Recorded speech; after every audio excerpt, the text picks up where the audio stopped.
नमस्कार सबैजनालाई मेरो युट्युब च्यानलमा स्वागत छ।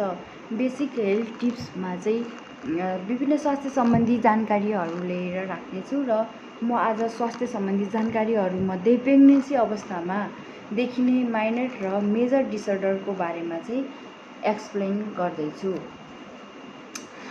Major and minor disorder of प्रेग्नेन्सीमा चाहिँ माइनर डिसअर्डर अन्तर्गत मर्निङ सिकनेस भनेको चाहिँ बिहान उठ्ने बित्तिकै वाकवाकी लाग्ने र बान्ता हुने गर्दछ, जसलाई चाहिँ मर्निङ सिकनेस भनिन्छ।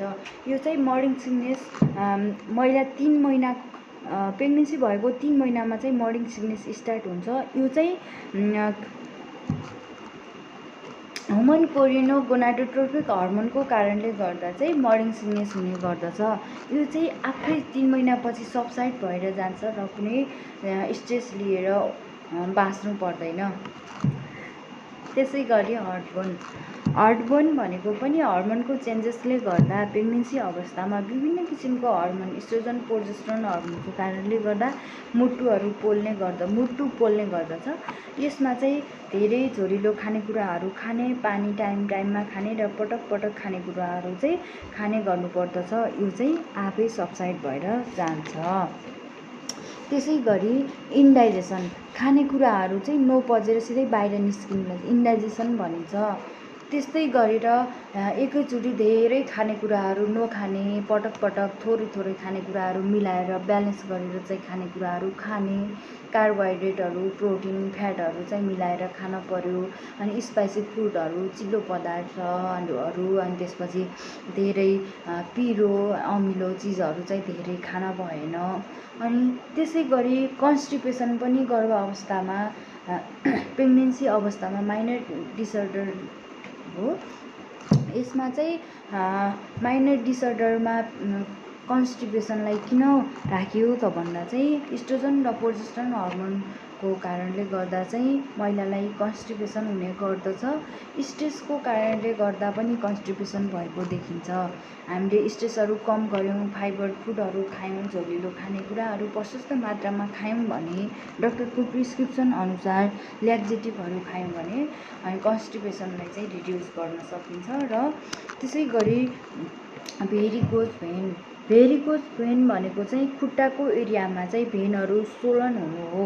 यो चाहिँ लामो समयसम्म उभिने, लङ टर्मसम्म वर्क गर्ने वुमेनहरूमा चाहिँ यो धेरै देखिने गर्दछ। र त्यसै गरी स्किनमा चेन्जेस आउँदछ। स्किनमा चाहिँ विशेष गरेर एब्डोमिनल एरियामा चाहिँ अम्बिलिकल भन्दा तल र सिम्प्लासिस प्युबिस भन्दा माथि चाहिँ स्टाइग्राभिडेरम र भेरिकोज भेन भन्ने चाहिँ लाइनहरू चाहिँ प्रेजेन्ट हुन्छ। र मेन गरेर चाहिँ ब्रेस्टहरू इन्लार्ज हुने, ब्रेस्टको मुन्टामा चाहिँ डार्क हुने, अनि त्यस्तो चाहिँ नर्मल नै मान्नुपर्दछ। र अर्को भनेको चाहिँ ब्याकेज हुने, ढाड चाहिँ दुख्ने हर्मोन चेन्जेसको कारणले गर्दा, अनि राति निन्द्रा नलाग्ने, जसलाई चाहिँ इन्सोम्निया भनिन्छ। राति वुमेनलाई चाहिँ निन्द्रा नलागेको कारणले गर्दा चाहिँ यसले ठुलो रूप पनि लिन सक्दछ। वुमेनलाई काउन्सिलिङ गरेर चाहिँ फर्स्टमा चाहिँ वुमेन गर्भवती भएको छ भने अथवा प्रेग्नेन्ट फर्स्ट टाइम हो भने स्ट्रेस नलिने, यो चाहिँ नेचुरल प्रोसेस हो। यसलाई चाहिँ हामीले सजिलैसँग लिनुपर्दछ। हरेक महिलामा चाहिँ यस्तो नेचुरल चेन्जेसहरू आउँछ भनेर उसलाई काउन्सिलिङ गर्नु पर्यो। र सुत्ने प्याटर्न चाहिँ सेम हुनु पर्यो। कहिले 10 बजे सुत्ने, कहिले 11 बजे सुत्ने, कहिले 8 बजे सुत्ने, त्यस्तो गर्नु हुँदैन। ठिक निश्चित समयमा सुत्ने उठ्ने टाइम चाहिँ ठिक मिलाउनु पर्दछ। र बारम्बार पिसाब लाग्ने पनि हुन्छ, जसलाई चाहिँ फ्रिक्वेन्सी अफ मेच्युरेसन भनिन्छ। फ्रिक्वेन्सी अफ मेच्युरेसन चाहिँ किन हुन्छ त भन्दा चाहिँ प्रेग्नेन्सी अवस्थामा पिसाब थैली, जसलाई चाहिँ युरिनरी ब्ल्याडर भन्छ, जसलाई युटेरसले प्रेसर दियो भने चाहिँ त्यति बेला बारम्बार पिसाब लाग्ने गर्दछ। र त्यसपछि पिका पनि मेडिकल ओड हो, जसमा चाहिँ नन फुडहरू, महिलाले खाने चिजहरू जस्तै माटो, ढुङ्गा, कागज अनि कोइलाहरू, त्यस्तो चाहिँ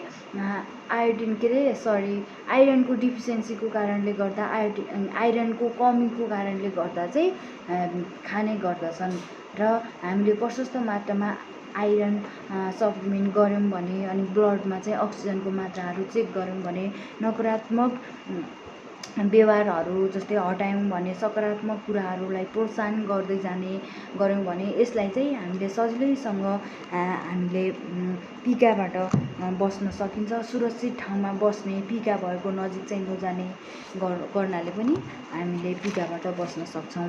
र त्यसपछि major disorder of pregnancy. Major disorder of प्रेग्नेन्सीमा चाहिँ हाइपरमेसिस ग्राभिडेरम पर्दछ। हाइपरमेसिस ग्राभिडेरम भनेको चाहिँ एक्सेसिभ मात्रामा चाहिँ भोमिट भइ हुने महिलालाई चाहिँ जे खाए, पानी खाए पनि भोमिट हुने, त्यसलाई चाहिँ हाइपरमेसिस ग्राभिडेरम भनिन्छ। डक्टरको प्रिस्क्रिप्सन अनुसार चाहिँ एन्टिमेटिक ड्रगहरू पनि खानुपर्ने हुन्छ।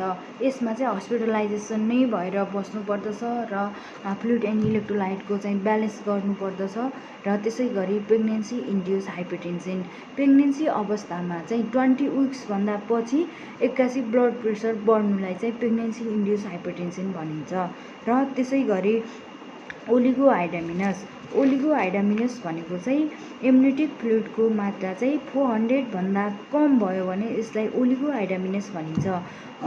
एम्नियोटिक फ्लुइड भनेको चाहिँ बच्चालाई चाहिँ घेरिएको एउटा पारदर्शी तरल पदार्थ हो। यो हल्का पहेँलो रङको हुन्छ र यो तरल पदार्थमा चाहिँ एम्नियोटिक स्याकभित्र हुन्छ।